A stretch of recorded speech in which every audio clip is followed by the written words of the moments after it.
وہ کون لوگ ہیں جن کی اللہ دعا قبول کرتا ہے؟ یہ پہلا مظلوم، اللہ مظلوم کی دعا قبول کرتا ہے. اور دعا بد دعا ایک ہی چیز ہوتی ہے، عربی میں یاد رکھیں. اچھے الفاظ اچھی چیز کے لیے مانگی جائے تو دعا ہوتی ہے، برے کے لیے مانگا تو بد دعا ہوتی. کسی پہ آپ نے ظلم کیا اور وہ دعا کر اللہ اس ظالم کو ختم کر، تو یہ مظلوم کی دعا در حقیقت بد دعا ہوتی ہے اس کے، لیکن اس کی دعا ہے اللہ سے مانگتا ہے نا، تو مظلوم کی دعا رد نہیں ہوتی. مسافر کی دعا کبھی رد نہیں ہوتی.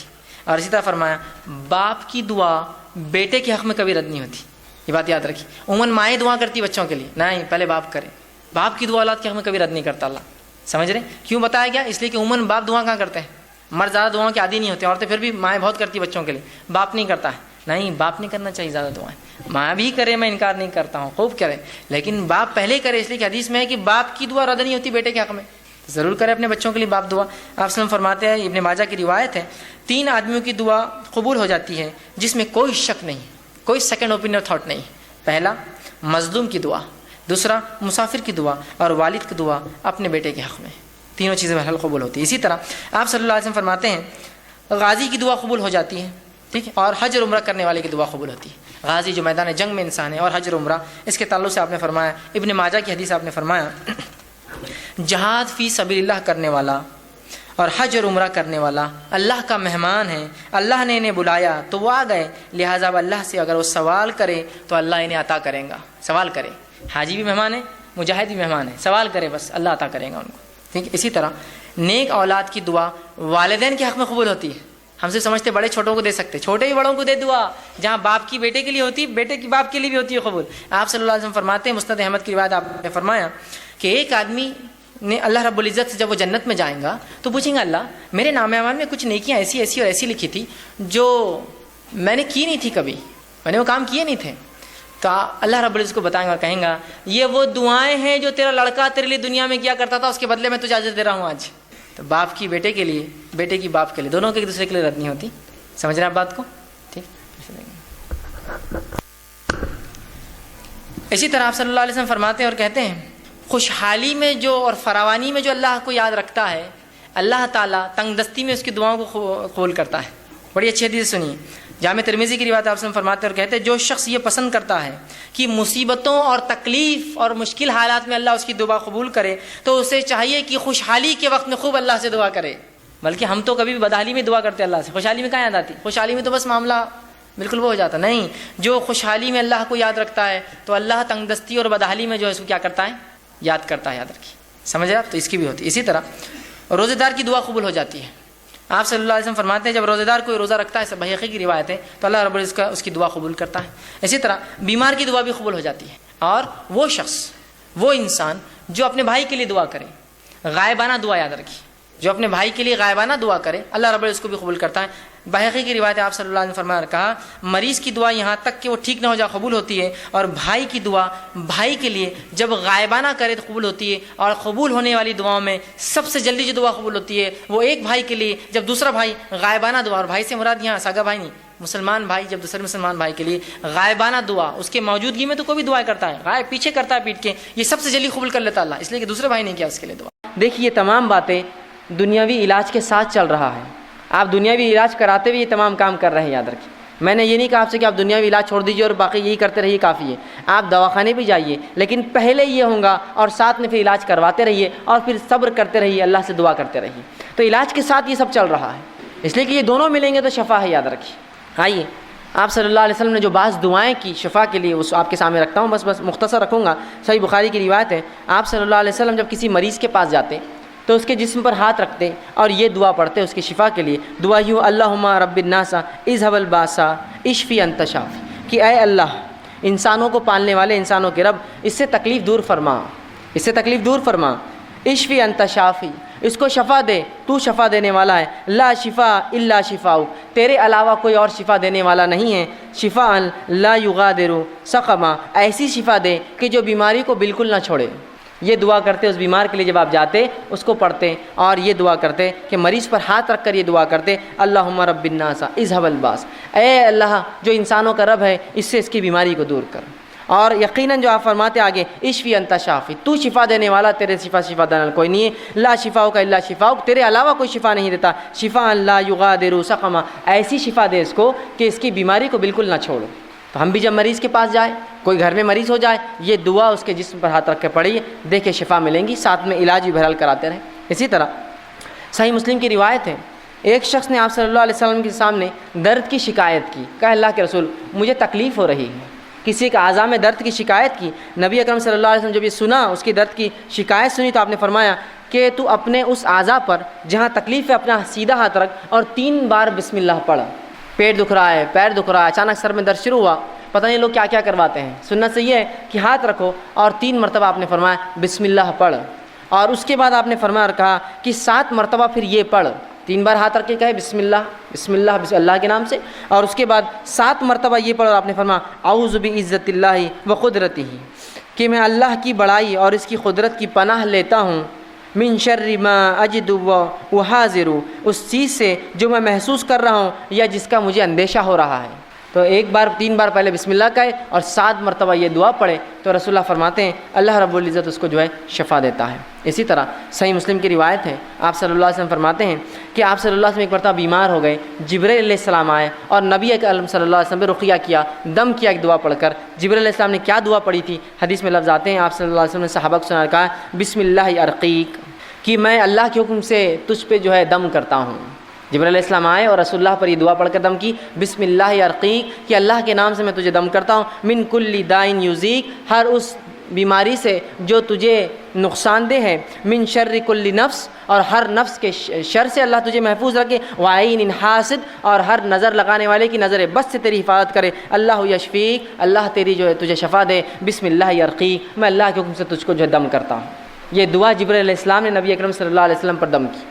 اسی طرح معوذتین آپ پڑھ سکتے ہیں، اسی طرح سورہ جو ہے فاتحہ پڑھ کر ہم دم کر سکتے ہیں۔ یہ تمام کے بڑے فضائل آتے ہیں، یاد رکھیں، ہم نے یہ تمام چیزیں بہرحال آج چھوڑ دی ہیں، اور ایسی تمام وہ دعائیں جو قرآن سے اور سنت نبوی سے ثابت ہے آپ پڑھ سکتے ہیں۔ میں نے تو 2-4 نمونے کے طور پہ رکھی، یہ اگر پڑھ کر ہم کریں گے تو آپ دیکھیے جہاں دوا سے بھی علاج کا کچھ حصہ ہو رہا ہے، وہیں یہ دعائیں بہت حد تک نفسیاتی طور سے ہمیں جو مرض سے دور کر دیں گی، یا کم از کم بیماری ختم نہ بھی ہو تو ہم ایک مضبوط ایک مومن بنے رہیں گے، ہم آہو بکا نہیں کریں گے، تقدیر کو کوسیں گے نہیں، اللہ کو برا بھلا نہیں کہیں گے، اللہ سے بدگمانی نہیں کریں گے کہ ہم ہی بیمار ہونا تھا کہ اللہ ہمارا ہی گھر ملا تھا کیا، معیش ملا تھا کیا، کم از کم یہ تسلی رہیں گے انسان کو، نفسیاتی وہ مضبوط اور قوی رہیں گا، چاہے جسمانی اعتبار سے کتنا لاغر اور بیمار ہو چکا ہو۔ دعا آپ صلی اللہ علیہ وسلم فرمایا عبادت ہے، جامع ترمذی کی روایت۔ اسی طرح اللہ سے دعا مانگنے والا جو ہے بڑی عظمت والا عمل ہے، اللہ سے دعا مانگنا عظمت والا عمل ہے۔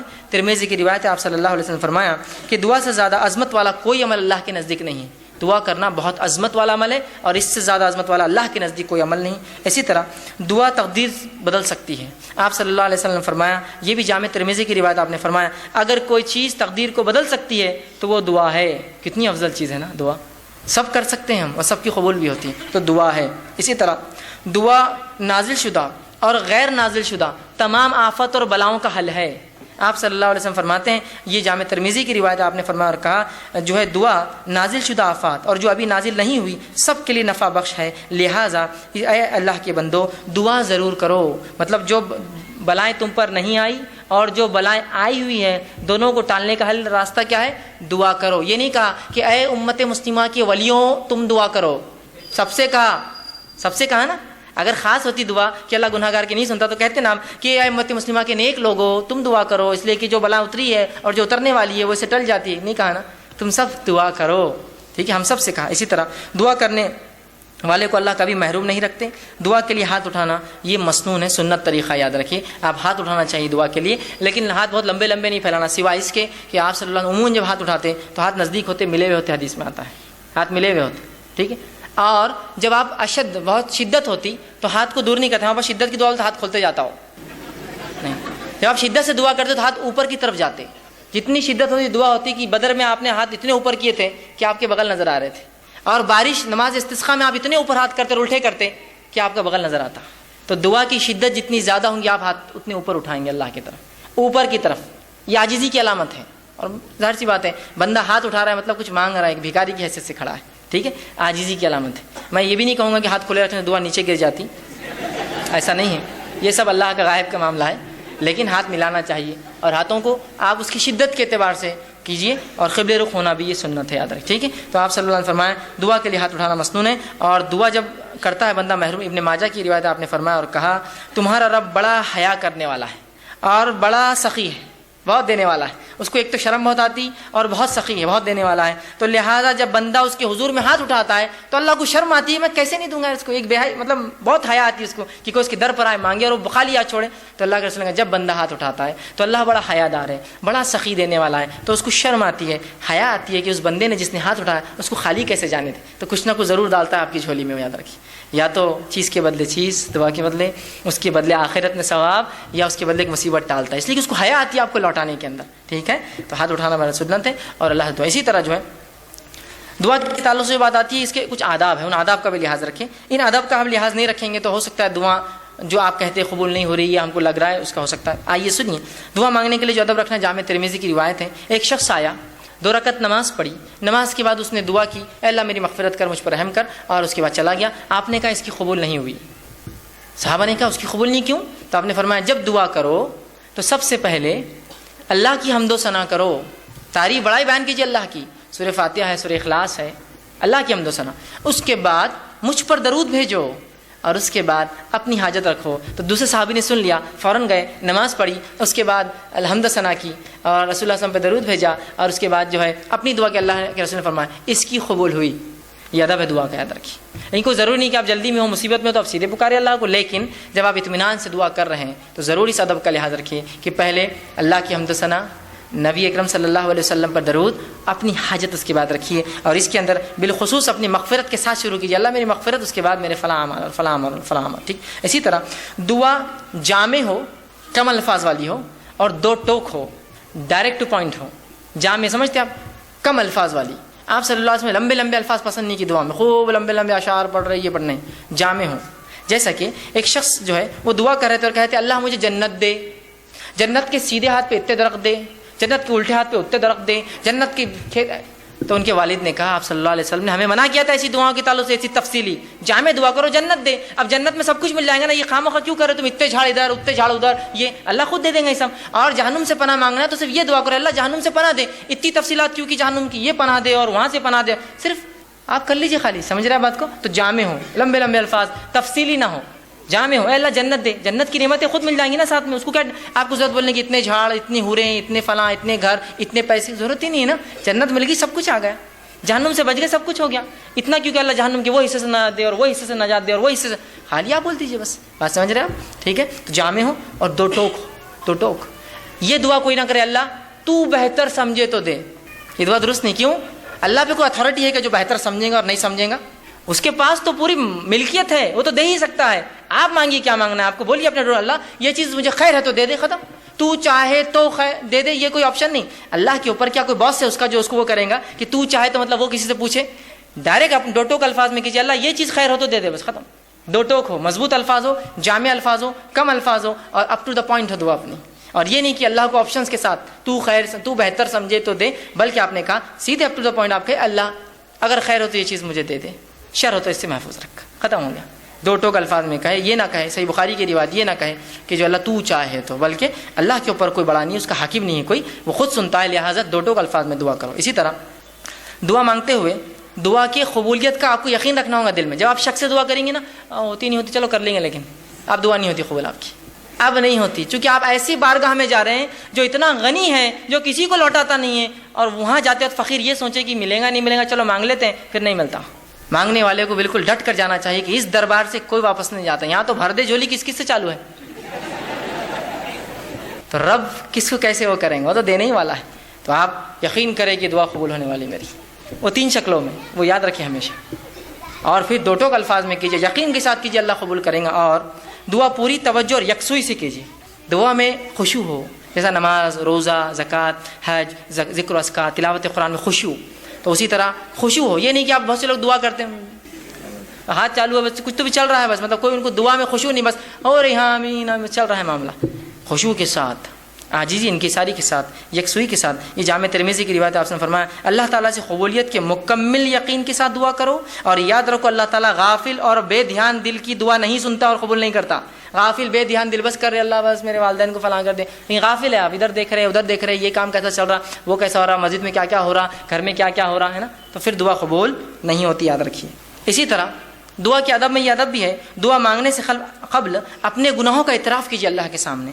یہ حاکم کی روایت ہے، آپ صلی اللہ علیہ وسلم نے فرمایا جب بھی تم اللہ سے دعا مانگو تو اپنے گناہوں کا پہلے اقرار کرو، اللہ میں گناہ گار ہوں، میں خطا کار ہوں، مجھ سے گناہ اور خطا ہوئے، لیکن تو میرا رب ہے، اس گناہ اور خطاؤں کے بعد بھی مجھے یقین ہے تو میری دعا سنے گا۔ تو اپنی گناہوں کا اعتراف کیجئے اور پھر اپنی حاجت مسائل اس کے سامنے رکھیں، ٹھیک ہے؟ تو گناہوں کا اعتراف یہ ضروری ہے، ٹھیک۔ اسی طرح خاص دعاؤں کے لیے آپ 3 بار بھی دہرا سکتے ہیں، خاص دعاؤں کے لیے اسپیشل جو آپ کی دعائیں ہوں کچھ تو آپ 3 بار دہرائیے، اس کی سنت ہے، یہ اس کا ادب بھی ہے۔ آپ صلی اللہ علیہ وسلم کے ساتھ ابن ماجہ کی روایت ہے، آپ نے جنت طلب کی اور جہنم سے پناہ مانگا 3 بار کہا، اللہم اسألک الجنہ ونعوذ بک من النار، 3 بار کہا کہ تو بہت اہم دعا ہے نا، جنت پانے کی، جہنم سے بچنے کی۔ تو اس سے پتہ چلا آپ ایسی دعاؤں کو جو بڑی اہمیت کی ہے 3 بار دہرانا، اللہ میری مغفرت کر، اے اللہ میری مغفرت کر، یہ امپورٹنس کے لیے اور یہ سنت ہے۔ آپ جب بھی کوئی اہم دعا کرتے 3 مرتبہ الفاظ کے، جیسے عثمان ابن عفان کو دعا دی تھی 3 بار کی دی تھی ایک ساتھ، امپورٹنٹ تھا نا، اس لیے کہ جنگ تبوک میں مال لا کے دیا تھا جب کوئی دے نہیں رہا تھا، ٹھیک ہے؟ تو 3 بار۔ اسی طرح یہ ابن ماجہ کی روایت، اسی طرح جو ہے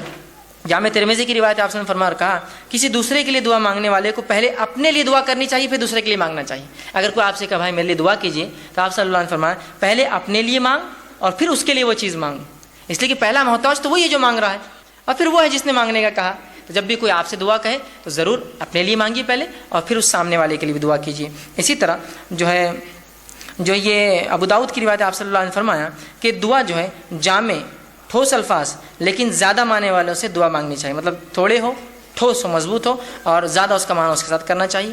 اسی طرح ہاتھ اٹھائے بغیر بھی دعا کرنا جائز ہے، لیکن ہاتھ اٹھانا سنت اور ادب ہے، ہاتھ اٹھائے بغیر بھی کر سکتے ہیں، جیسے کہ آپ صلی اللہ علیہ وسلم نے نماز کے اندر تشہد کے اندر دعائیں کی، اس میں ہاتھ تھوڑی اٹھا سکتا آدمی، نماز کے تشہد میں، نماز کے مختلف ارکان میں، تو بغیر ہاتھ اٹھائے کے تو بغیر ہاتھ اٹھائے کے بھی کر سکتے ہیں، ہاتھ اٹھا کے بھی کر سکتے ہیں۔ اسی طرح جو ہے دعا سننے والے کے لیے آخر میں آمین کہنا چاہیے، جو دعا سنے، جب کوئی دعا کرے آپ سن رہے تو آمین کہنا چاہیے، اس لیے کہ آمین کہنا یہ جو ہے اے اللہ قبول کر کے معنی میں ہے۔ صحیح مسلم کی روایت ہے، آپ نے فرمایا جب بندہ اللہ سے دعا کرتا ہے تو فرشتے آمین کہتے ہیں، اس کے لیے وہ دعا کر کے آمین کہتے ہیں۔ تو پتہ چلا فرشتے دعا پر آمین کہتے ہیں، مطلب ہم لوگ بھی جب دعا کوئی کرے تو آمین کہنا چاہیے اس کے اوپر، لیکن دعا گناہ کی نہ ہو اور خطے تعلق کی نہ ہو، یہ دو دعاؤں پہ نہیں کہنا چاہیے، چونکہ یہ دونوں دعائیں مانگنا غلط بھی، اللہ قبول بھی نہیں کرتا، کہ گناہ کی کوئی دعا یا خطے تعلق، جیسا کوئی دعا کرا اللہ لڑکی کو لیکن بھاگنا آسان کر دے، بہت سے لوگ کرتے ہیں نا ایسی دعائیں، ہوتے ہیں نا ایسی دعائیں، تو بہرحال نوجوان اس لیے بول رہا ہوں تو یہ دعائیں نہیں قبول ہوتی، کہ تو گناہ کی ہے نا، آپ ایسی دعا اللہ سے کرتے ہیں اللہ میرے کو شراب کی نعمت عطا فرما،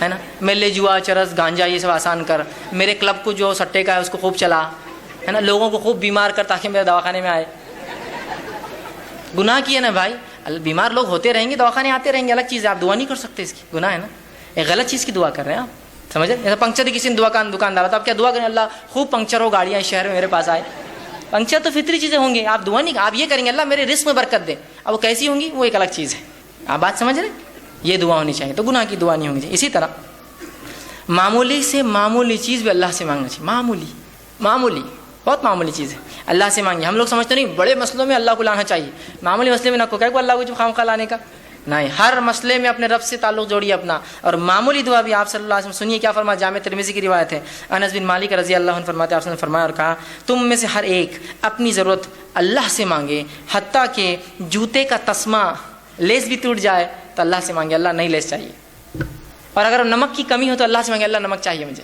اس کے بعد کوشش، میں نے پہلے بیان کر دیا، کوشش کے ساتھ یہ سب چیزیں جڑی ہوئی ہیں کہ تسمہ لینے جائے کوشش کرے، مال کما کے خریدے، نمک کے لیے باہر نکلے مانگے یا پھر خریدنے جائے، کوشش کے ساتھ، لیکن دعا پہلے۔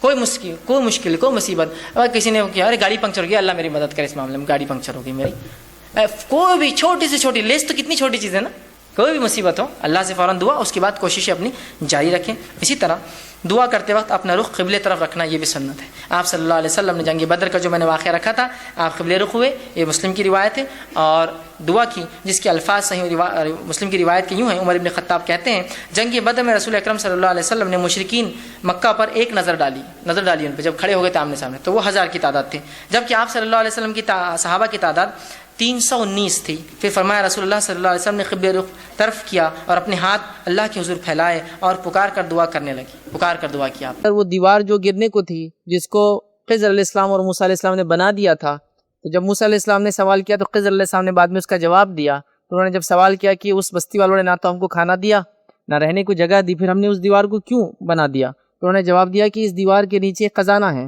جو کہ یتیم بچوں کا خزانہ ہے اندر کی، اور ابھی وہ اس طاقت کو نہیں پہنچے کہ اگر یہ دیوار گر جائے تو خزانہ نکلے گا تو اس کو سنبھال سکیں گے، تو اللہ نے چاہا کہ اس خزانے کی حفاظت کے لیے کام کر دے۔ اور ان کے والد ایک نیک انسان تھے، ان بچوں کے والد کیا تھے؟ ایک نیک انسان تھے۔ علامہ ابن کثیر رحمہ اللہ کی اس کی تفسیر میں یہ بات لکھتے ہیں کہ جو والد کا تذکرہ ہو رہا ہے، یہ ان کے جو ہے والد سے مراد بالکل بچوں کے والد نہیں تھے، اس سے مراد ان کے نسلوں میں نیک انسان گزرے تھے، جو ان کے مطلب دادا پردادا سگردادا سے بھی آگے تھے، ان کی نیکی کا نتیجہ اللہ تعالیٰ نے اتنی نسلوں کو دیا۔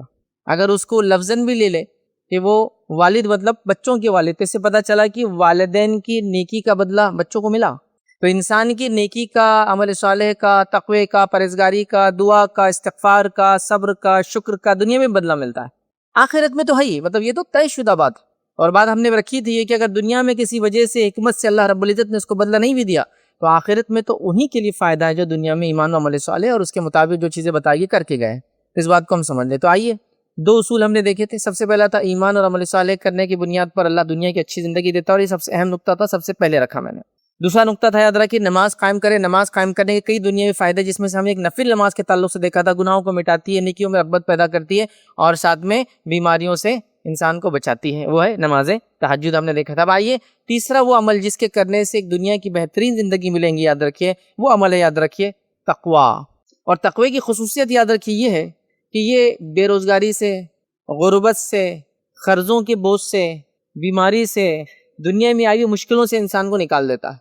مطلب ہر نیکی کا ایک مخصوص وہ ہے کہ وہ کس اس میں آپ کو فائدہ دیتی ہے، تو یہ تقوی والی نیکی یاد رکھیے ان فیلڈز میں آپ کو اور ہم کو فائدہ دیں گے، یاد رکھیے یہ بڑی اہم چیز ہے، یاد رکھیے۔ اور تقوی کا معنی کیا ہوتا ہے؟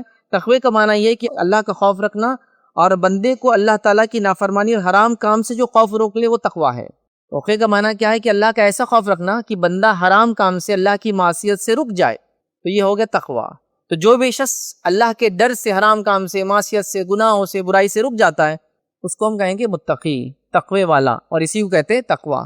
تو برائی سے رکنا، گناہوں سے رکنا، حرام کام سے رکنا، یہ تقوی ہے، یاد رکھیں۔ اگر ہم اللہ رب العزت ایک اچھی دنیا کی زندگی چاہتے ہیں اور ہم حرام کام کرتے ہیں، ہم اللہ کو ناراضگی والے کام کرتے ہیں اور دعائیں کر رہے ہیں، گڑ گڑا رہے ہیں کہ اللہ دنیا کی اچھی زندگی دے، تو یہ زندگی اچھی ملنے والی نہیں، یاد رکھیے تقوی اختیار کرنا بے حد ہمارے لیے ضروری ہے۔ آئیے اللہ رب العزت قرآن میں کیا فرماتا ہے تقوی کے تعلق سے۔ ویسے تو کئی آیت ہیں تقوی کے تعلق سے، چند باتیں میں آج آپ کے سامنے رکھوں گا۔ اللہ فرماتا ہے سورہ طلاق سورہ نمبر 65 آیت نمبر 2 اور 3 2 and 3 میں اللہ فرماتا ہے اور کہتا ہے، اللہ کہتا ہے وَمَن يَتَّقِ اللَّهَ يَجْعَل لَّهُ مَخْرَجًا، کہ جو کوئی اللہ کا تقوی اختیار کرتا ہے، اللہ کے ڈر کی وجہ سے گناہ، معصیت اور حرام کاری کو چھوڑ دیتا ہے، یجعل لہ مخرجا، تو اللہ اس کے لیے تکلیفوں سے، دکھوں سے نکلنا، یا اللہ اس کے لیے نکلنا آسان کر دیتا ہے۔ پھر فرمایا یرزقہ من حیث لا یحتسب، اور ایسی جگہ سے روزی دیتا ہے جہاں سے اس نے سوچا بھی نہ ہوگا۔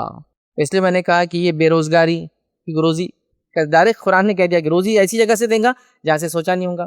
اب روزی کم ہے تو پھر قرض بھی ہو جاتے ہیں، اس لیے قرضوں سے نجات کا بھی طریقہ یہی ہو گیا۔ اب روزی میں کمی ہے، انکم میں کمی ہو گئی تو پھر بیماریاں آ جائے تو مصیبت پہ اور مصیبت آ جاتی تو ہو جاتا ہے۔ عبداللہ ابن عباس رضی اللہ عنہ اس کے تعلق سے فرماتا ہے کہ جو مخرجہ کا لفظ ہے، نکلنا آسان کرتا ہے، تو وہ لکھتے ہیں کہ دکھوں سے نکلنا، تکلیفوں سے نکلنا، بیماریوں سے نکلنا، مصیبت سے نکلنا آسان کر دیتا ہے۔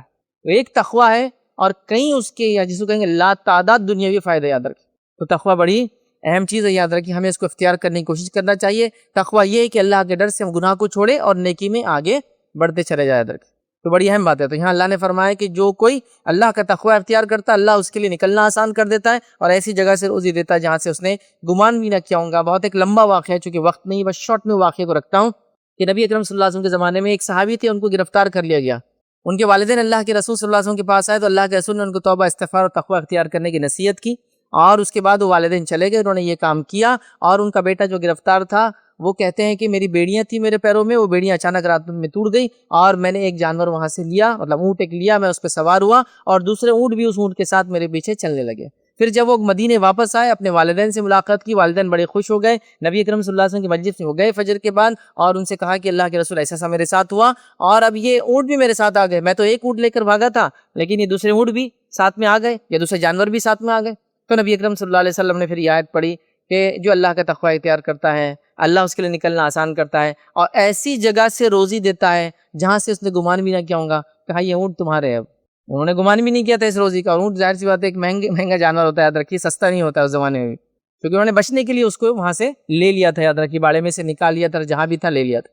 تو ایسی جگہ سے اللہ نے ان کو روزی دی جہاں سے انہوں نے سوچا بھی نہیں تھا. ایک تو نجات دی, جس کو کہیں گے جیل سے ان کو آزادی مل گئی, اور دوسرا فائدہ یہ ہوا کہ روزی بھی ان کو مل گئی. تو اس ایک واقعے میں دونوں چیزیں ایک ساتھ مل گئی. تو لہٰذا ہر قسم کے دکھ, پریشانی, مصیبت, بیماری, قرض, غربت, سب سے نکلنے کا طریقہ ہے اللہ کا ہم ڈر اختیار کریں, حرام چیزوں کو چھوڑیں اور نیکی کی طرف بڑھتے چلے جائیں. لیکن بڑی افسوس کی بات ہے ہم نافرمانی پہ اللہ کی نافرمانی کرتے چلے جا رہے ہیں اور اللہ سے امید پر امید بڑھاتے چلے جا رہے ہیں کہ اللہ اور ہم کو عطا فرمائیں گا. یہ نہیں ہو سکتا, یاد رکھیں. ہاں, اللہ رب العزت کچھ لوگوں کو چھوٹ کے طور پر, ڈھیل کے طور پر, وہ آزمائش کے لیے ان کو پھر عطا کر دیتا ہے ان کی نافرمانی اور گناہ اور معصیت کے باوجود بھی. جیسا فرعون اس کی مثال ہے, حامان اس کا وزیر اس کی مثال ہے, اور کئی بڑے بڑے بادشاہ اور عرب کے سردار آپ صلی اللہ علیہ وسلم زمانے میں اس کی مثال ہے کہ اللہ نے ان کو نعمتیں دی تھی لیکن وہ ان کے لیے ڈھیل تھی. یاد رکھیں, مطلب وہ اللہ ان کو پکڑنے والا تھا. لیکن ایک مومن کے لیے یاد رکھیے وہ ایسا نہیں کر سکتا کہ نافرمانی بھی کرے اور اللہ سے اچھائی کی امید اور توقع بھی کرے. تو ہمیں نافرمانی والی, گناہ والی, معصیت والی زندگی سے پلٹنا ہے, تقوی کو اختیار کرنا ہے تاکہ دنیاوی فائدے میں اٹھائے. آئیے دوسری آیت سورہ طلاق کی آیت ہے, آیت نمبر 4 میں اللہ فرماتا ہے, کہتا ہے وَمَن يَتَّقِ اللَّهَ يَجْعَل لَّهُ مِنْ أَمْرِهِ يُسْرًا. اللہ فرماتا ہے جو شخص اللہ تعالیٰ کا ڈر اختیار کرتا ہے, تقوی اختیار کرتا ہے, اللہ اس کے لیے کام میں آسانیاں پیدا کر دیتا ہے. امرہ یسرا, اس کے کام میں آسانیاں پیدا کر دیتا ہے. تو اگر ہمارے کاموں میں مشکل ہے تو ہمیں اللہ کا تقوی اختیار کرنا چاہیے, چونکہ تقوی اختیار کرنے کے نتیجے میں اللہ ہمارے کاموں میں آسانیاں پیدا کر دیتا ہے. یاد رکھیے یہ بڑی اہم چیز ہے, یاد رکھیے یہ بڑی اہم چیز ہے, یاد رکھیے. لیکن یہاں جہاں بھی ہم یہ نکات اور پوائنٹس کو دیکھ رہے ہیں اور آگے بھی دیکھیں گے انشاءاللہ, تو ان میں ایک چیز کہ آپ ضرور یاد رکھیے کہ نبی اکرم صلی اللہ علیہ وسلم کی سنت تھی جب آپ کسی چیز کی کوشش کرتے, ٹھیک ہے, مطلب دعا بھی چالو ہے اور کوشش بھی چالو ہے.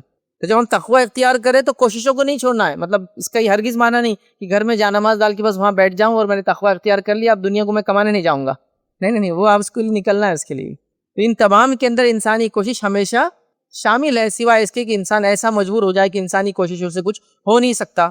تو پھر ایک الگ بات ہے کہ وہ صرف دعا کا سہارا لیں گے. جیسے وہ 3 لوگ جو گفا میں چلے گئے تھے اور پتھر آ کے گر گیا, اب وہ تینوں دھکا بھی دیتے وہ نہیں ہلنے والا تھا.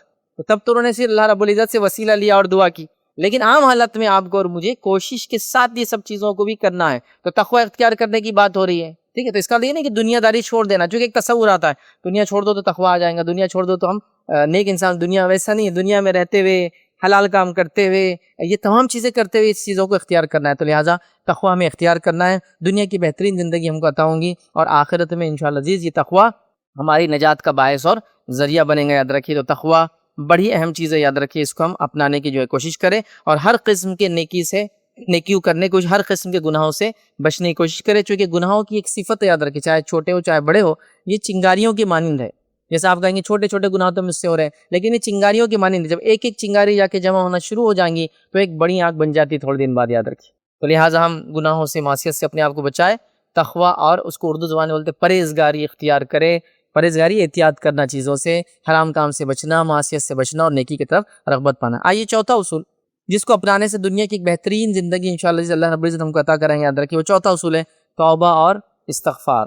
توبہ اور استغفار یاد رکھیے یہ ایک بہترین ذریعہ ہے دنیا کی اچھی زندگی پانے کا. کیونکہ ہر انسان جو دنیا میں آئے اس سے خطائیں, غلطیاں, لرزشیں, کوتاہیاں, گناہ, معصیت, چھوٹے گناہ بڑے گناہ ہوتے ہیں. لہٰذا ان گناہوں کو وائپ آؤٹ کرنے, ختم کرنے, مٹانے کے لیے اللہ نے جو ذریعہ دیا اس کو کہیں گے ہم توبہ اور استغفار ہے. توبہ کا مطلب یہ ہے کہ میں گناہوں سے معافی مانگتا ہوں اللہ سے اور اپنی روش کو بدلتا ہوں. توبہ کا معنی ہے پلٹنا, عام زبان میں یو ٹرن لے لینا. آپ ایسے جا رہے تھے اب آپ نے پلٹ گئے, مطلب آپ گناہ کے راستے پہ تھے, آپ پلٹ کے پھر اللہ کی طرف آنا شروع ہو گئے. تو یہ توبہ ہے. اور استغفار معنی ہے اپنے گناہوں کے لیے معافی مانگنا. ویسے دونوں ایک ساتھ استعمال ہوتے توبہ اور استغفار, لیکن دونوں کے معنی میں فرق ہے. ایک میں زندگی کو پلٹنا, روش کو چینج کرنا, اور دوسرے کا معنی ہے معافی مانگنا جو گناہ ہو چکے ہیں. تو توبہ اور استغفار, میں نے راستہ بھی بدلا, اللہ کی طرف رجوع بھی کیا, پلٹ بھی کیا, اور اپنے گناہوں کے لیے معافی بھی میں مانگتا ہوں. ٹھیک ہے, تو توبہ اور استغفار یہ بڑا اہم ٹول ہے, اہم ذریعہ. یاد رکھیے اللہ رب العزت سے بہت ساری دنیا کی بہترین زندگی حاصل کرنے کا, چیزیں حاصل کرنے کا, اور آخرت میں یاد رکھیے نجات پانے کا. یاد رکھیے لیکن توبہ اور استغفار کا بھی ہمارا معاملہ یہ ہے, اس کو بھی ہم نے کھلواڑ بنا دیا. نبی اکرم صلی اللہ علیہ وسلم کے تعلق سے آتا ہے کہ آپ ایک ایک مجلس اس میں 70 مرتبہ توبہ کرتے ہوئے, کچھ روایت میں آتا 100 مرتبہ توبہ یا استغفار کے الفاظ ایک مجلس میں پڑھتے ہوئے نبی اکرم صلی اللہ علیہ وسلم کو سنا گیا. انبیاء علیہ الصلوۃ والسلام گناہ نہیں کرتے ہیں, یاد رکھیے, لیکن یہ پھر بھی توبہ اور استغفار کرتے ہیں, اس لیے کہ توبہ اور استغفار یہ اللہ رب العزت کی دائمی عبادت ہے. یاد رکھیے, اور اس کے ذریعے ان کے درجات بلند ہوتے ہیں, حالانکہ گناہ نہیں کرتے ہیں.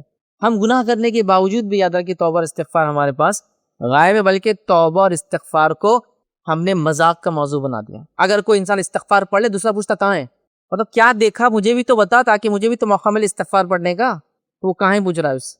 مطلب تو نے گناہ کیا، تو نے گناہ کی کوئی چیز دیکھی، تو نے کچھ معصیت دیکھی اور مجھے نہیں بتایا تو نے، تو اس کے استغفار سے یہ ایکٹیو ہو جا رہا ہے کہ کہاں ہے، تو ہم نے یہ کر دیا یاد رکھیں۔ مطلب ہم نے کیا کیا، توبہ استغفار کو مذاق سمجھ لیا، یاد رکھیں، جبکہ یہ بڑی اہم چیز ہے، یاد رکھیں۔ کون سا انسان ہے جو گناہ نہیں کرتا یا جس سے گناہ نہیں ہوتے، یاد رکھیں، سب سے ہوتے، یاد رکھیں۔ اللہ کے رسول صلی اللہ علیہ وسلم نے یہ بات بیان کر دی کہ کل بنی آدم خطا، تمام آدم کی اولاد خطا کار گناہ گار ہے، وہ خیر الخطائین التوابون، ان میں اچھے لوگ نیک لوگ وہ ہیں جو توبہ کر لیتے ہیں۔ تو یہ بڑی اہم چیز یاد ہے، سب سے ہوتا ہے، یاد رکھیں۔ انبیاء سے لرزشیں ہوتی، یاد رکھیں، خطائیں ہوتی، یاد رکھیں، چوک ہو جاتی، یاد رکھیں۔ اور عام انسانوں سے ہم تو خطائیں، چوک، لرزشوں کے علاوہ بھی گناہ، معصیت اور کبائر تک ہم پہنچ جاتے ہیں، یاد رکھیں۔ تو لہٰذا ہمیں توبہ کا راستہ اپنانا ہے۔ توبہ کوئی ایسی چیز نہیں ہے کہ انسان بیٹھے پھر نماز پڑھے، پھر نماز کے بعد لیفٹ دیکھے کوئی دیکھ رہا تو نہیں، پھر رائٹ دیکھے کوئی دیکھ رہا، اور جلدی جلدی ہاتھ اٹھائے اور ایسا گالوں پہ ہوتا نا توبہ توبہ، وہ ایک علامتی طور سے شاید بچوں کو سکھاتے ہوئے کسی زمانے میں، وہ ایک وہی بن گیا، چلن بن گیا۔ تو توبہ والے تو گالوں کو دونوں طرف ہاتھ لگا رہے، اور اس میں بھی کسی نے دیکھ لیا تو ہاتھوں کو نیچے کر دینا، مطلب وہ بھی سمجھ رہے نا، تو یہ ایک سسٹم بن گیا۔ توبہ ایک صرف علامت بن گئی نہیں، توبہ کے پیچھے سب سے پہلے ایک دل میں ندامت ہوتی ہے کہ مجھ سے خطا اور غلطی ہوئی، پھر وہ ندامت کے بعد اللہ رب العزت سے انسان توبہ کرتا ہے، اور توبہ کی کنڈیشن میں یہ ہے کہ پھر انسان اس عمل کو پھر دوبارہ دہراتا نہیں، یاد رکھیں۔ یہ سب چیزیں شامل ہے کہ نادم ہونا، اللہ سے توبہ کرنا، اس عمل کو دوبارہ نہ دہرانا، اور انسانوں کے ساتھ کوئی خطا اور غلطی کی تھی تو اس معاملے میں انسانوں سے معافی مانگنا، یہ سب اس کو کرنا ہے، یاد رکھیں۔ تو لہٰذا ہمیں چاہیے کہ ہم توبہ اور استغفار کو اپنا ٹول بنائیں، یہ بہت مفید چیز ہے، یاد رکھیں۔ ایک اللہ رب العزت کی نعمت ہے کہ اپنی خطاؤں کو مٹانے کو ہم کو دیا گیا۔ جیسے کہ ایک انسان ایک رجسٹر میں کوئی چیز لکھتا ہے، اب اس سے غلطیاں ہوتی ہیں، اب وہ پریشان ہوتا ہے کہ غلطیوں کا کیا سلوشن ہے، تو کوئی کہے کہ یہ لیجیے اریزر، ربر، اس سے آپ چیزوں کو مٹا کے پھر سے لکھ سکتے ہیں، تو اس کے لیے تو یہ خوشی کی بات ہے کہ اب میری خطائیں اور جو غلطیاں لکھنے میں ہو رہی تھی مجھے موقع ہے اس کو صحیح کرنے کا، اصلاح کرنے کا۔ لیکن یہ بھی غلط فہمی امت مسلمہ کو ہے کہ خطائیں اور معصیت جو توبہ ہے، وہ توبہ کو وہ لائسنس ٹو سن سمجھتے ہیں، مطلب گناہ کرنے کا ایک ذریعہ مل گیا، مطلب توبہ ہے مطلب گناہ کرنا چاہیے، جبکہ وہ گناہ جو ہو جائے اس کو معافی لینے کا ذریعہ تھا۔ ہم نے سمجھا کہ گناہ کرنے کا ذریعہ تو غلطی کرو اور مٹاتے جاؤ، غلطی کرو، غلطی ہو جائے تو اس سے مٹ جائیں گی، مٹا سکتے ہیں، لیکن ہم نے اسے غلطی کرنے کا ذریعہ سمجھ لیا۔ جتنی باتیں توبہ کے تعلق سے آتی ہے کہ فلاں کی اللہ نے توبہ قبول لی، فلاں کی اللہ نے توبہ قبول کر لی، ان واقعات کو ہم سمجھتے ہیں یہ گناہ کرنے کی دعوت ہے میرے لیے، تو ایسا نہ کرے، اور جو گناہ ہم سے ہوتے ہیں، جو معصیتیں ہوتی ہے، اس کو ہم توبہ کرے۔ اللہ رب العزت قرآن فرماتا اور کہتا ہے، سورہ شورى سورہ نمبر 42 آیت نمبر 30، 42 نمبر کا سورہ آیت نمبر 30 میں اللہ فرماتا اور کہتا ہے، وَمَا أَصَابَكُم مِّن مُّصِيبَةٍ فَبِمَا كَسَبَتْ أَيْدِيكُمْ وَيَعْفُو عَن كَثِيرٍ۔ اللہ فرماتا اور کہتا ہے، اور تمہیں جو مصیبت آتی ہے وہ تمہارے اپنے کرتوتوں کا نتیجہ ہوتی ہے، یا کرتوتوں کے سبب آتی ہے، اور تمہارے بہت سارے گناہ تو ہم ایسے ہی درگزر کر دیتے ہیں۔ مطلب اللہ ہمارے ہر گناہ پہ پکڑ نہیں کرتا، اگر ویسا کر لے تو شاید ہمارا چلنا پھرنا بھی مشکل ہو جائے۔ تو اللہ کہہ رہا ہے کہ جو مصیبت تم پر آتی ہے تمہارے ہاتھوں کا، تمہارے ہاتھوں کی کمائی ہے، جو تم نے کیا اس کا نتیجہ ہے، اس کے باوجود کہ اللہ تعالیٰ تمہاری ہر چیز سے پکڑ نہیں کرتا، بہت سارے گناہ تو یوں ہی معاف کر دیتا ہے۔ اور صغائر کا معاملہ ایسا ہی ہے، صغائر جو صغیرہ گناہ ہے یہ نیکیاں کرنے سے مٹ جاتے ہیں۔ حدیث میں جو آتے ہیں نا، ایک نماز سے دوسری نماز، ایک جمعہ سے دوسرا جمعہ، ایک رمضان سے دوسرا رمضان، جب انسان نیکی کرتا ہے تو اس کے بیچ کے گناہ معاف ہوتے، دھلتے ہیں، تو یہ سب صغیرہ گناہ ہوتے ہیں۔ کبیرہ نہیں، کبیرہ گناہ کے لیے توبہ لازم ہوتی ہے۔ اللہ فرما رہا ہے کئی گناہ تو اللہ تمہارے ایسے ہی معاف کر دیتا ہے، لیکن جو کچھ مصیبت تم کو آ رہی ہے تمہارے ہاتھوں کی کرتوت ہے۔ اور صحابہ میں سے بہت سارے صحابہ کو دیکھا گیا، جب بھی کوئی مصیبت اور پریشانی آتی فوراً سوچتے کہاں خطا ہوئی مجھ سے، مطلب میری کیا غلطی تھی جس کے نتیجے میرا بزنس ڈوب گیا، کیونکہ اللہ نے فرمایا کوئی مصیبت تم پہ نہیں آتی مگر تمہارے ہاتھوں کی کرتوت ہے، یہ جو تم نے بھیجا ہے اسی کا نتیجہ یہ۔ اور آج انسان یاد رکھے کیسے بدعمالیوں کو اللہ کی طرف بھیج رہے ہیں، کتنے گناہ اور معصیت کے ہم کام کر رہے ہیں، پھر نتیجے میں وہی چیز ہم پر لوٹ کر واپس آ رہی، یاد رکھیے۔ تو لہٰذا توبہ کو اپنا ایک ذریعہ بنائیں اللہ کو راضی کرنے کا، اپنے گناہوں سے معافی کا، اللہ کے سامنے گڑ گڑانا، آہو بکا کرنے کا۔ تو ہم توبہ اور استغفار کو لازم جانے، یاد رکھیے۔ آئیے رب العزت کیا فرماتا ہے، توبہ دنیا کی بہترین زندگی کیسا دیتا ہے، چونکہ ٹاپک ہمارا دنیا میں کیسے اس کا فائدہ ہوتا ہے، تو آئیے توبہ کے دنیا میں کیا فائدے ہیں وہ فائدے دیکھنے کے لیے ہم چلتے ہیں نوح علیہ السلام کے پاس۔ اور نوح علیہ السلام سورہ نوح کے اندر سورہ نمبر 71 آیت نمبر 10 to 12 10 11 12 میں اللہ رب العزت نوح علیہ السلام کا قول جو انہوں نے اپنی قوم کو دعوت دی تھی اس قول کو رکھتا ہے۔ کیا وہ کہتے اپنی قوم کو، وہ کہتے اور کہتے قُلْتُ اسْتَغْفِرُوا رَبَّكُمْ إِنَّهُ كَانَ غَفَّارًا، اے میری قوم تو اللہ کے سامنے استغفار کرو، تم اس کو معاف کرنے والا پاؤ گے۔ تو نوح علیہ السلام اپنی قوم سے کہہ رہے اے قوم اللہ سے استغفار کر، اپنے گناہ کی معافی، مطلب ایمان کو لاؤ اور گناہ کی معافی مانگو، چونکہ ایمان لانا کنڈیشن ہے، ایمان کے بغیر توبہ نہیں یاد رکھیے، ٹھیک ہے؟ تو اے میری قوم تم اللہ سے استغفار کرو، تم اس کو معاف کرنے والا پاؤں گے، یرسل السماء علیکم مدرارا، اور اگر تم اللہ سے توبہ مطلب استغفار کرو گے تو فائدہ کیا ہوگا؟ تمہیں اللہ تعالیٰ آسمان سے موسلادھار بارش برسائیں گا، پہلا دنیاوی فائدہ، یرسل السماء علیکم مدرارا، کہ اللہ تعالیٰ تمہارے لیے یاد رکھیے آسمان سے موسلادھار بارش کو برسائیں گا اگر تم توبہ کرو گے، استغفار کرو گے، تو پہلا فائدہ۔ وَيُمْدِدْكُمْ بِأَمْوَالٍ وَبَنِينَ، اور تم کو مال میں اور لڑکوں میں بڑھا دیں گا، یا مال میں اور اولاد میں بڑھا دیں گا، دوسرا فائدہ۔ تیسرا فائدہ دونوں ایک ہی آیت میں آ رہے، مال بھی بڑھ جائیں گا، اولاد بھی بڑھ جائیں گی۔ پھر آگے اللہ رب العزت فرماتا ہے اموالٍ وبنین وَيَجْعَلْ لَكُمْ جَنَّاتٍ وَيَجْعَلْ لَكُمْ أَنْهَارًا، اور تمہارے لیے باغات کو، کھیتی باڑی کو عام کر دیں گا اور اس میں نہریں جاری کر دیں گا۔ کھیت اور پانی نہ ہو تو کیا فائدہ؟ تو کھیتی بھی، نہریں بھی اس کے اندر۔ کتنے فائدے استغفار کے؟ 5 فائدے آ رہے ہیں 3 آیتوں کے اندر۔ کیا میری قوم اللہ سے تم توبہ کرو، تم اس کو معاف کرنے والا پاؤں گے۔ سب سے پہلا فائدہ تم کو آسمان سے موسلادھار بارش برسائیں گا۔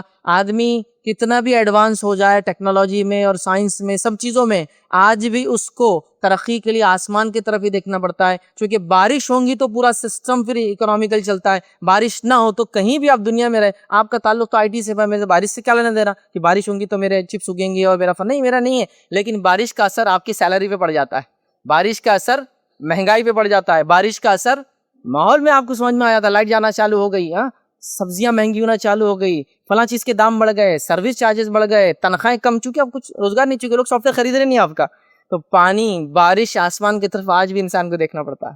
بہت سارے نوجوان بچے ہوتے ہیں جب بڑے بات کرتے ہیں بارش نہیں ہوئی فلاں، تو ان کو ریلیشن سمجھ میں نہیں آتا ہے۔ بارش ہوں گی تو زمین میں اگیں گا، زمین سے جو چیز اگتے ہے اسی سے ساری دنیا آج بھی چلتی ہے۔ تو پہلا فائدہ تم کو دیں گا استغفار کا، آسمان سے موسلادھار، وہ بارش جو بینیفیشل ہے، فائدے مند بارش ہے، کیونکہ بارش کا زیادہ ہونا بھی آپ جانتے کیا کرتی ہے، تو نہیں، بہترین بارش کو تمہارے لیے برسائیں گا۔ دوسرا فائدہ کیا دیں گا تمہیں؟ وَيُمْدِدْكُمْ بِأَمْوَالٍ وَبَنِينَ، مال میں تمہیں بڑھا دیں گا۔ دیکھیے استغفار کی بات ہو رہی ہے اور یہاں دنیا مال، سیدھا مال کا لفظ ہے، تمہیں مال میں بڑھا دیں گا۔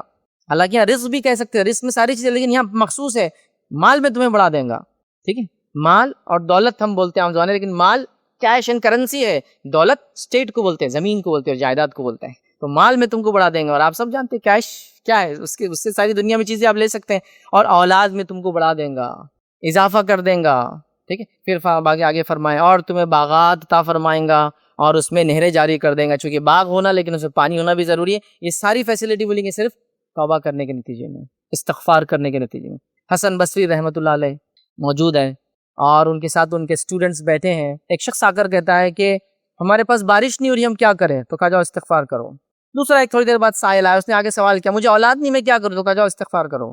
تیسرا شخص آیا اور کہا کہ میرے باغات میں کمی ہو چکی، کیا کروں؟ تو کہا جاؤ استغفار کرو۔ کسی نے آگے کمپلین کی مال کی، تو کہا جاؤ استغفار کرو۔ تو شاگرد نے بعد میں پوچھا کہ شیخ 4-5 لوگ آئے، الگ الگ سوالات کیے، آپ کا جواب ایک ہی تھا، استغفار کرو استغفار کرو استغفار کرو۔ تو آپ نے پھر یہ آیت پڑھی جو نوح علیہ السلام اپنی قوم سے گئی، سب کا وہی مسئلہ تھا، کہا بارش نہیں ہو رہی تو کہا استغفار کرو۔ کیا فرمایا نوح علیہ السلام نے؟ استغفار کرو گے بارش برسائیں گا، اولاد اور مال میں اضافہ کریں گا۔ ایک کو اولاد نہیں تھی، وہ شخص آگے کہہ رہا ہے مجھے اولاد نہیں، کیا کروں؟ تو کہا استغفار کرو، اللہ سے توبہ کرو، اللہ تعالیٰ اولاد دیں گا تمہیں، چونکہ یہاں بتایا گیا استغفار کرو گے تو بارش، استغفار کرو گے تو مال، استغفار کریں گے تو اولاد، استغفار کریں گے تو باغات، استغفار کرو گے تو نہریں۔ اتنے دنیاوی فائدے دیکھیے ایک کے بعد ایک، صرف استغفار جیسی چیز کی بتایا گیا۔ یہ بڑی اہم چیزیں یاد رکھیے، توبہ استغفار کثرت سے کرے، ہمیشہ کرے، کنٹینیوسلی کرے، اٹھتے بیٹھتے کرے، یاد رکھے، بڑی اہم چیزیں یاد رکھے۔ تو ہم کوشش کریں خوب استغفار کرے، یاد رکھے یہ بڑی بہترین، یہ جس کو بڑا بہترین طریقہ ہے دنیا کے فائدے اٹھانے کا، اللہ کا قرب حاصل کرنے کا، دنیا کی بہترین زندگی حاصل کرنے کا، آخرت کی بہترین زندگی حاصل کرنے کا۔ 5واں اصول ہم دیکھیں گے، یاد رکھیے جو بہترین دنیا کی زندگی، اچھی دنیا کی زندگی ہم کیسے پا سکتے ہیں، وہ ہے دعا۔ انسان مصیبت میں پھنس گیا، دکھوں میں پھنس گیا، بیماریوں میں پھنس گیا، مشکلات آن پڑی، تجارتیں ڈوب گئی، فلاں ہو گیا، تو کیا کریں گے؟ اللہ سے سوال کریں گے، بندہ دعا کریں گا۔ دعا بڑی اہم چیز ہے، یاد رکھیں یہ بہت اہم ٹول اللہ رب العزت نے دیا ہے، اور اس عبادت کی خصوصیت کیا ہے معلوم ہے آپ کو؟ دعا کی، دعا ایک ایسی عبادت ہے، نہ اس کو کوئی مقام کی ضرورت ہے، نہ اس کو کوئی پاکیزگی کی ضرورت ہے کہ نماز پڑھنا ہے تو پھر غسل چاہیے، وضو چاہیے، پھر نماز ہوگی۔ دعا کے لیے نہیں، نہ کوئی وقت ہے، صبح کرو، شام کرو، دن کرو، رات کرو، سورج ڈوبتے سورج نکلتے، کبھی دعا کے لیے کوئی وقت نہیں ہے، کوئی گھڑی نہیں ہے، کوئی پاکیزگی کی کنڈیشن نہیں ہے کہ اس حالت میں ہوں گی، اس حالت میں نہیں ہوں گی۔ دعا ایک ایسا ٹول ہے، کبھی بھی کہیں بھی کسی بھی حال میں اور کوئی بھی کر سکتا ہے، حتیٰ کہ اللہ رب العزت کافروں کی بھی سنتا ہے، سب کی سنتا ہے، یہ عبادت میں سب کی سنتا ہے، کافروں کی دعائیں کون سنتا ہے؟ اللہ ہی سنتا ہے، حتیٰ کہ اللہ رب العزت جانوروں کی بھی دعا سنتا ہے، اللہ ہی سنتا ہے، جانور بھی دعا کرتے ہیں۔ بڑا مشہور واقعہ ہے، سلیمان علیہ السلام اپنے لاؤ لشکر کو لے کر چلے اور نماز استسقاء، بارش نہیں ہوئی تھی، نماز استسقاء کے لیے چلے، ایک مقام پہ جانے کے بعد آپ نے اپنے لشکر سے کہا کہ ابھی واپس جانا ہے ہم، تو لوگوں نے کہا اللہ کے نبی ابھی تو دعا ہوئی نہیں، نماز استسقاء نہیں ہوئی، پھر آپ کیوں کہہ رہے ہیں؟ تو کہا جب ہم راستے سے جا رہے تھے میں نے ایک چونٹی کو دیکھا جو پیٹھ کے بل لیٹی تھی اور ہاتھ آسمان کی طرف نے اٹھائی تھی، اللہ سے دعا کر رہی تھی، اللہ نے اس کی دعا قبول کر لی، ہمیں بھی نماز استسقاء کی ضرورت نہیں ہے، اس کی دعا قبول ہو گئی، اللہ نے سن لیا اس کی دعا۔ تو اللہ رب العزت تو چونٹیوں کی بھی سنتا ہے اور اللہ تعالیٰ سب کی سیدھے سنتا ہے، اس چونٹی کو کسی وسیلے کی ضرورت نہیں پڑی کہ اللہ وہ سلیمان کے وسیلے سے جا رہے، وہ موجود ہے اور وہ دعا کر رہی ہے اللہ سے سیدھے، اور اللہ رب العزت اس کی سن رہا ہے۔ تو اللہ تعالیٰ سب کی سنتا ہے، دعائیں کیجئے، کثرت سے دعائیں کیجئے۔ ہمارے پاس دعاؤں کا معاملہ یہ ہے کہ دعاؤں کو ہم اسپیئر ویل سمجھتے ہیں، گاڑی چلاتے ہیں نا تو ایک ایکسٹرا ٹائر ہوتا ہے، گاڑی اسٹیپنی بولتے ہیں اس کو، اسپیئر ویل ہوتا ہے، جو جب گاڑی پنکچر ہو جاتی ہے، خراب ہوتا ہے ایک ٹائر تو آپ لگاتے ہیں، تو ہم سمجھتے ہیں دعائیں اسپیئر ویل ہے، کبھی ضرورت پڑ جائے، صاحب ایگزام آ گئے تو دعا چالو، بیماری آ گئی تو دعا چالو، بزنس ڈاؤن جا رہا تو دعا چالو، خطائیں گناہیں ہو گئے تو پھر دعا چالو کہ اللہ معاف کر دے۔ تو دعائیں کو ہم جس کو ہم اسٹیپ نہیں سمجھتے، اسپیئر ویل سمجھتے ہیں، کبھی کبھار وہ لگیں گی، جبکہ آپ جانیے سمجھیے اس بات کو، دعا جو ہے اسپیئر ویل نہیں ہے، دعا اسٹیئرنگ ویل ہے آپ کا، کار اس کے بغیر چل ہی نہیں سکتی، کار میں بیٹھتے اس کو پکڑنا پڑتا ہے آپ کو، اسٹیئرنگ ویل ہوتا ہے نا وہ بھی ایک ویل ہے، اسپیئر ویل بھی ہے، اسپیئر ویل کبھی کام آتا ہے، اسٹیئرنگ ویل کے بغیر تو گاڑی چلتی نہیں۔ تو دعا آپ کا زندگی کا اسپیئر ویل نہیں ہے، اسٹیپنی نہیں ہے، وہ آپ کا اسٹیئرنگ ویل ہے، وہ ہر بار ہر جگہ ہر کام سے پہلے، ہر کام کے دوران، ہر کام کے بعد، حتیٰ کہ انبیاء نے بھی کام سے پہلے، کام کے دوران، کام کے بعد ہر جگہ دعائیں کی، کثرت سے دعا کا معمول عام کر دیجئے، دینے کا، اللہ سے کرنے کا ایک مزاج ہونا چاہیے قومی کہ ہم دعائیں کریں، اور جو ثابت شدہ چیز ہے یاد رکھیں اس میں وہ کرے، تو دعائیں کثرت سے کریں۔ جامع ترمذی کی روایت ہے، نبی اکرم صلی اللہ علیہ وسلم فرماتے ہیں بے شک اللہ تعالیٰ حیا کرنے والا ہے اور نہایت مہربان ہے، اور کوئی آدمی جب اس کی طرف ہاتھ بلند کرتا ہے تو اسے حیا آتی ہے کہ وہ انہیں خالی اور ناکام واپس لوٹا دے۔ مطلب اللہ تعالیٰ بہت باحیا ذات ہے، جب اس کا بندہ اس سے دعا کرتا ہے تو اللہ کو حیا آتی ہے کہ اس کو بغیر دیے کیسے لوٹاؤں میں، بس مانگنا آنا ہمارے لیے کنڈیشن ہے، وہ دینے بیٹھا ہے، ہم کو مانگنا نہیں آ رہا ہے نا، مطلب گناہ پہ اڑے ہوئے ہیں، توبہ بھی چالو ہے اور دعا بھی چالو ہے، تو گناہ تو چھوڑ بندے، پھر آگے کی چیز ہوں گی نا۔ مطلب آپ ایک ٹرین پہ لٹکے ہیں، کوئی آدمی اس کو بچانے کے لیے آپ کو کھینچنا چاہتا ہے، آپ ٹرین کو بھی نہیں چھوڑتے ہیں، وہ تو چل رہی ہے، آپ ادھر بھی نہیں آ رہے، کیا کریں گا پھر انسان؟ تو ویسا حال ہے، گناہ چھوٹتے نہیں ہیں اور یہاں دعائیں بھی چالو ہے، نہیں ہوں گا ویسا، تو اس کی کنڈیشنز ہے، ان کنڈیشنز کو پورا کیجئے، اللہ تعالیٰ کو حیا آتی ہے لوگوں کو واپس لوٹانے میں۔ اللہ جو ہے بہت باحیا ذات ہے، اس کو پسند نہیں کہ اس کے بندہ اس کے پاس آ کے مانگے اور اللہ اس کو واپس ایسے ہی لوٹا دے، وہ دینا چاہتا ہے۔ اب آئیے، بہت سارے لوگوں کے سوال ہوتا ہے اللہ دعائیں نہیں سنتا ہے، اس کا جواب بھی ایک حدیث سے ہم لیتے ہیں، اللہ سنتا ہے، سب کی سنتا ہے، بس فرق اتنا ہے کہ 3 شکلوں میں سنتا ہے۔ اللہ سنتا ہے، سب کی سنتا ہے، کتنی شکلیں ہیں، کتنی صورتوں میں قبول کرتا ہے؟ 3 صورتوں میں آپ کی دعائیں قبول ہوتی ہیں۔ آئیے الگ الگ روایتیں، جامع ترمذی کے اندر کچھ الفاظ آتے ہیں، آدھا الادب المفرد کے اندر ایک روایت ہے اس کے اندر بھی ہے، تو کئی روایتوں کے اندر 3 کی باتیں آتی ہیں، تینوں کو ایک ساتھ رکھ رہا ہوں آپ کے سامنے، 2-3 روایتوں کو۔ اللہ کے رسول صلی اللہ علیہ وسلم فرماتے اور کہتے ہیں کہ کوئی مسلمان جب کوئی ایسی دعا کرتا ہے جس میں گناہ اور خطا رحمی نہیں ہوتی، مطلب خطا رحمی اور گناہ کی دعا نہیں کرنا چاہیے، وہ قبول نہیں ہوتی ہے، ٹھیک، تو اگر ویسی دعا نہیں ہے کہ رشتہ توڑنے کی دعا اور گناہ کی دعا اگر نہیں ہے، خطا رحمی نہیں ہے، تو اللہ تعالیٰ اسے 3 میں سے ایک چیز ضرور قبول کرتا ہے، مطلب 3 میں سے کوئی ایک شکل میں یہ دعا قبول ہوتی ہی ہے، ٹھیک ہے۔ پہلی شکل کیا ہے؟ اللہ اس دعا کو جلد سے جلد قبول کر لیتا ہے، مطلب جو مانگا وہ دے دیا گیا، جو مانگا دے دیا گیا، جلد سے جلد قبول کا معنی ہے اے اللہ مجھے گاڑی چاہیے مل گئی، اے اللہ تجارت بڑھا دے بڑھ گئی، اے اللہ اولاد چاہیے مل گئی، جو مانگا وہ قبول کر لیا گیا۔ دوسرا آپشن فرماتے اور کہتے ہیں، دوسرا یہ ہے، ٹھیک ہے، وہ یہ ہے کہ اسے ذخیرہ آخرت بنا دیا جاتا ہے، اللہ دعا کو قبول کرتا ہے لیکن بدلہ دنیا میں نہیں دیتا ہے، ذخیرہ آخرت بنا دیتا ہے، مطلب اس کو آخرت کے لیے اٹھا کے رکھ دیتا ہے، مطلب آپ کو اب نام اعمال میں نیکی کی شکل میں وہ دعا ملنے والی ہے، تو جو مانگا دنیا میں مل گیا، جو مانگا وہ نہیں ملا لیکن آخرت میں اس کا بدلہ ملے گا، دوسری شکل۔ اور تیسری شکل یہ فرماتے اللہ کے رسول فرماتے ہیں یا اس جیسی کوئی مصیبت اس سے دور کر دیتا ہے، مطلب جتنی دعا مانگا تھا وہ دعا قبول نہیں کر کے اس کے برابر کوئی مصیبت کو اللہ ٹال دیتا ہے۔ تو دعا مانگی میں نے اللہ سے، اللہ نے دعا سیدھے قبول کر لی، دعا مانگی میں نے اللہ سے، اللہ نے دعا نہیں قبول کر کے دوسری شکل میں قبول کی کہ میری اتنی کوئی مصیبت کو ٹال دیا جتنی دعا میں نے مانگی تھی، اور تیسرا مجھے آخرت میں اس کا بدلہ ملے گا۔ تو بتائیے دعا راگا کہاں جاتی ہے؟ جو لوگ کہتے ہیں اللہ نہیں سنتا، اللہ سنتا ہے، اللہ سیدھے سنتا ہے اور ہر دعا کو سنتا ہے، سوائے خطا رحمی کی اور گناہ اور معصیت کی دعا اگر نہ ہو تو اللہ سب کی سنتا ہے، انسانوں کی سنتا ہے، جنوں کی سنتا ہے، جانوروں کی سنتا ہے، یاد رکھیے مومنوں کی سنتا ہے، کافروں کی سنتا ہے، مردوں کی سنتا ہے، عورتوں کی سنتا ہے، بدکاروں کی سنتا ہے، نیکوکاروں کی سنتا ہے، سب کی سنتا ہے۔ حتیٰ کہ شیطان بھی جانتا تھا اللہ سیدھے سنتا ہے اور گناہ گاروں کی بھی سنتا ہے۔ اس نے بھی تو اللہ سے دعا کی تھی نا، جب اللہ تعالیٰ نے اس کو جنت سے نکالا تو کیا کیا؟ اس نے اللہ سے دعا کی، اے اللہ مجھے مہلت اور چھوٹ دی جائے، کب تک؟ دوبارہ ان کے اٹھائے جانے تک۔ اس نے ہی نہیں کہا کہ اللہ مجھے آدم کے وسیلے سے مجھے چھوٹ دی جائے، وہ جانتا تھا اللہ سنتا ہے اور سیدھے سنتا ہے۔ تو سب سے زیادہ گناہ گار ذات ہے وہ بھی، مطلب شیطان، وہ بھی اللہ سے مانگ رہا ہے، سیدھے مانگ رہا ہے، اللہ اس کو دے رہا ہے۔ دیکھیے اللہ شیطان جو ہے وہ اللہ کی توحید کو بہت اچھے سے جانتا ہے، یاد رکھیے، اور وہ شرک اس نے کیا نہیں، کرواتا ہے الگ بات ہے، گناہ معصیت کرواتا ہے لیکن شرک کبھی کیا نہیں اس نے، کیونکہ وہ جانتا ہے رب کیا ہے، ٹھیک ہے۔ تو لہٰذا اس بات کو ہم سمجھے کہ شیطان نے بھی سیدھے مانگے، اللہ نے قبول کی، جانور بھی مانگ رہے اللہ قبول کر، کافر مانگ رہے اللہ قبول کر رہا ہے، لہٰذا ہم بھی مانگے، سیدھے مانگے، اللہ سے مانگے، اللہ تعالیٰ قبول کرتا ہے، یاد رکھیے۔ اور اللہ رب العزت قرآن میں فرماتا ہے، سورہ بقرہ سورہ نمبر 2 آیت نمبر 186 میں اللہ فرماتا ہے، کہتا ہے وَإِذَا سَأَلَكَ عِبَادِي عَنِّي فَإِنِّي قَرِيبٌ أُجِيبُ دَعْوَةَ الدَّاعِ إِذَا دَعَانِ۔ اللہ فرماتا ہے اور کہتا ہے اور میرے بندے آپ سے میرے تعلق سے پوچھتے ہیں تو میں ان کے قریب ہوں، کوئی دعا کرنے والا جب مجھے پکارتا ہے تو میں اس کی دعا کو قبول کرتا ہوں۔ میرے بندے میرے بارے میں پوچھتے ہیں تو کہو کہ میں ان سے قریب ہوں اور ان کی دعاؤں کو سنتا ہوں۔ لیکن آپ یاد رکھیے جو آیت ہے اس طرح کی، وَإِذَا سَأَلَكَ عِبَادِي، میرے بندے پوچھتے ہیں، یہ پہلی بات نہیں، قرآن میں سے کئی جگہ سورہ بقرہ میں ہے کہ یہ آپ سے کہتے ہیں وَيَسْأَلُونَكَ عَنِ الرُّوحِ، یہ پوچھتے ہیں تم سے روح کیا ہے، کس جگہ وَيَسْأَلُونَكَ عَنِ الْمَحِيضِ، یہ پوچھتے ہیں تم سے